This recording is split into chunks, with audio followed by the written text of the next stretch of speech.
Bonjour, bienvenue dans ce nouveau numéro de Questions sans détour. Aujourd'hui, notre invité, c'est Marc Guy. Bonjour. Bonjour, monsieur Langlois. Merci. Bonjour aux éditeurs. Merci d'être avec nous. Vous êtes confiant alors que le premier tour, ce sera en fin de semaine, ce samedi, ça va bien se passer? Très bien, absolument. Nous sommes prêts. Ouais. Vous êtes prêts? Certains estiment que votre candidate, pour autant, ne s'est pas assez renouvelée, n'a pas assez innové dans cette campagne. Vous avez quoi à leur répondre? Non, ça c'est comme je dirais, ça fait partie du folklore médiatique. On essaye de faire diminuer la pression, de faire croire que le Front National est en régression. Mais non, pour nous, ça se passe très très bien. La campagne est toujours aussi avec autant de succès.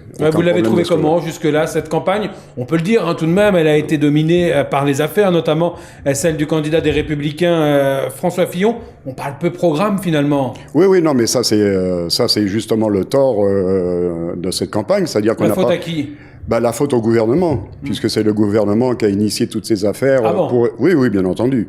Pour essayer d'empêcher les candidats de droite de s'exprimer, puisqu'il n'y a pas d'affaires sur les candidats de gauche, et Dieu sait s'il y en a. Hein. Ouais, donc il y a un cabinet noir, selon vous? Non, on peut pas, à mon niveau, on peut pas dire qu'il y a un cabinet noir, mais il y a consultation, il y a des dossiers qui sont passés, il y a des dossiers qui sont envoyés, donc on peut dire que le gouvernement travaille à destituer les partis adverses. Il y a des forces obscures dans cette campagne qui y travaillent, tout du moins. C'est exact, on peut dire ça. On va parler un peu de programme, justement, si vous le voulez bien, le programme de Marine pour l'Outre-mer, Marine Le Pen.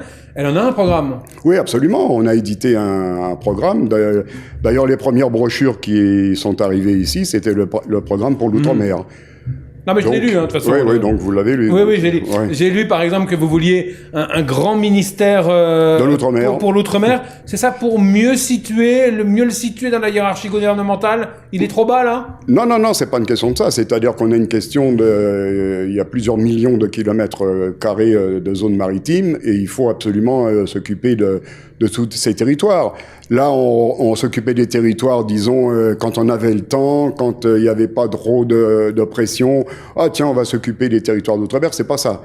Nous, on veut un cabinet résolument qui travaille constamment toute l'année sur les territoires d'outre-mer. Ouais, vous avez déjà le nom du ministre qui sera nommé? Non, absolument pas, non, puisque... Il y a des spécialistes de l'outre-mer au sein du Front National. Absolument, mais je veux dire, il est trop tard, on peut pas chanter victoire avant de savoir comment vont se dérouler les élections. C'est le peuple qui vote. Hein.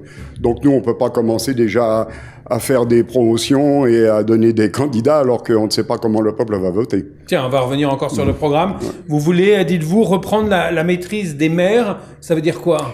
Ça veut dire qu'il faut qu'on renforce ici pour les territoires qui nous concernent. Il faut acheter des vedettes rapides. Il faut des hélicoptères pour la surveillance des mers.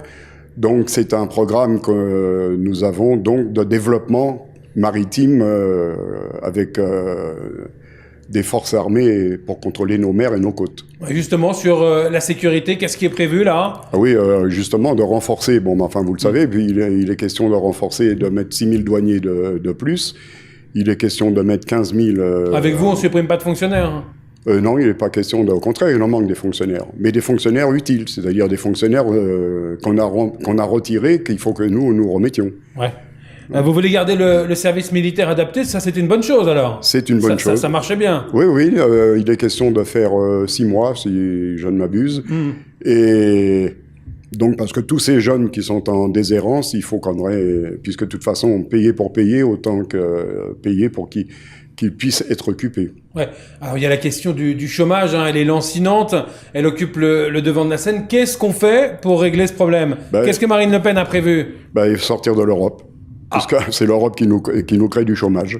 C'est l'Europe, c'est tous les mots? Mais non, c'est pas tous les mots, c'est un mot, c'est l'Europe, il faut dire la vérité. C'est nos usines en France, on a plus de 5000 usines qui ont été abandonnées. Pourquoi? Pour satisfaire les petits camarades, les petits copains de l'Europe. On voit pour la banane ici, les quotas de la banane. On nous donne pas de quotas. Pourquoi? Parce que l'Europe favorise ses petits copains américains.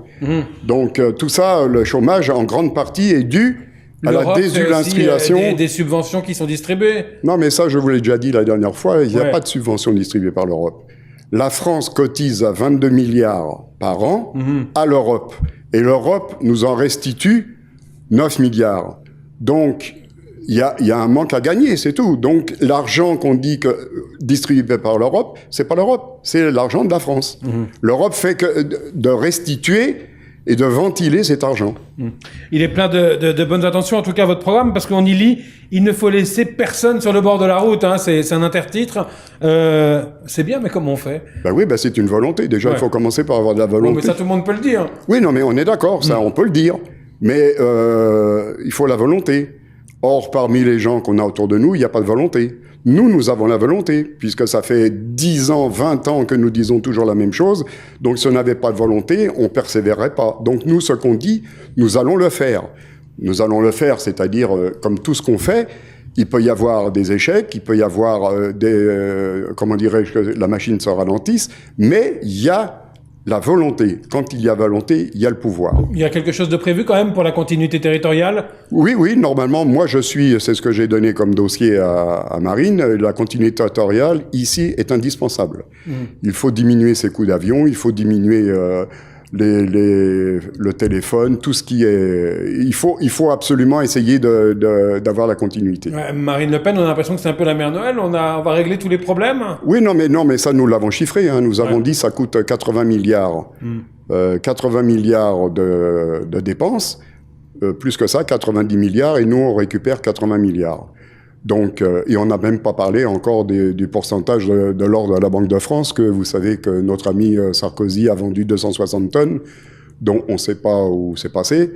Et il en reste 2400 tonnes en réalité. Donc 2400 tonnes mis à tant de pourcents en intérêt, ça peut faire aussi beaucoup d'argent. Ouais, vous sentez qu'il y a une campagne qui arrive à exister sur le territoire guadeloupéen concernant le Front National? On a l'impression que cette campagne, elle est plutôt molle, hein? Non, pas du tout. Nous avons toujours l'habitude, puisque nous sommes, vous connaissez la mentalité ici, nous sommes bannis. Nous sommes le parti qui n'a pas le droit d'exister. Mais je peux vous assurer que nous existons fort, très fort. Vous tractez, notamment? On tracte. Vous avez vu dernièrement ce qui s'est passé avec notre ami Jimmy Brozer, qui a essayé d'empêcher des gens de tracter, mais nous avons continué à tracter et ça continue. Nous affichons là actuellement partout en Guadeloupe.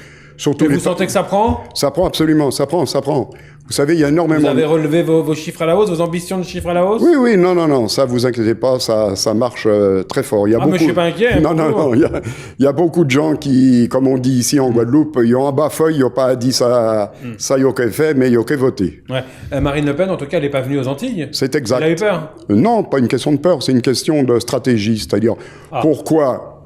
On va dire les choses comme elles sont.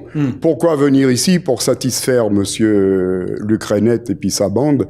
Pourquoi leur faire plaisir? Pour qu'ils puissent se manifester, pour qu'ils puissent voir, ah, vous voyez, nous, on est des solides, on empêche Marine de venir. Non, on va pas s'amuser à ce petit jeu. Vous savez que ça peut être interprété comme une reculade. Oui, non, mais ils peuvent interpréter ce qu'ils veulent. Pas seulement de leur part, de la part aussi des électeurs. Oui, non, mais il n'y a pas de... Marine, vous savez, c'est... Comme on dit, c'est un morceau fait. Hein. Ouais. Je peux vous garantir qu'elle a un caractère vraiment très solide. C'est pas les manifestations qui leur auraient fait peur. Alors si elle venait à se qualifier pour le deuxième tour, hein, comme le prédisent pour le moment, les sondages, elle va venir? Normalement, non, je ne sais pas, hein, puisque je ne sais pas. Vous savez qu'entre le premier et le deuxième tour, il y a très peu de... il y a 15 jours. Il y a 15 jours, donc je vais vous dire que ça va être du très serré. Donc je ne pense pas qu'elle viendra. Vous êtes en contact avec elle, avec ses équipes de toutes les façons? Absolument. Non, je suis en contact permanent avec les équipes. Je suis en contact avec la Martinique, Saint-Martin. C'est moi qui suis le responsable pour toute la zone Caraïbe, la Guyane et tout. Donc, on a l'impression, si on en croit, en tout cas les sondages, que ça se tasse un petit peu, que ça se resserre entre tous les candidats. Il y a un peu de panique chez vous en ce moment? Non, la panique, ça n'existe pas chez nous au Front National. Ça, on laisse ça pour les autres. Nous, il n'y a pas de panique.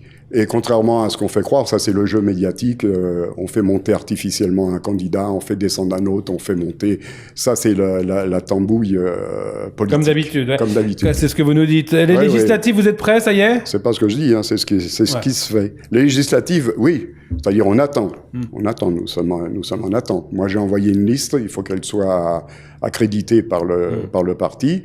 J'ai des candidats en attente. 4? Il y en aura 4? Pour le moment j'en ai 2. 2? Et si Marine passe, on en aura 4. Ouais. Bien entendu. Donc il y en aura peut-être 2 ou 4, on verra. Ce sera où les 2 ? Saint-François, la 3e et la 2e circonscription, je pense. Avec des noms, vous pouvez nous les Oui, donner ? non, mais enfin, pour le moment, je les garde. Vous les gardez pour vous ? Sous le coude, oui. Ouais, on les avait vus au régional déjà ou... Oui, vous voyez toujours.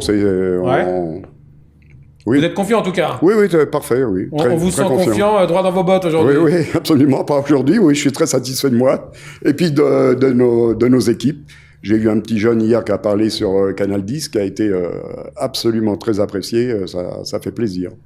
Parfait. Voilà. On vous remercie, Marc Guégué. Merci beaucoup. Merci de votre invitation. Et la suite, justement, du déroulement de tous ces candidats à la présidentielle, tout du moins leurs représentants au plan local, ce sera dès demain sur l'antenne de TV. Très bonne semaine à tous.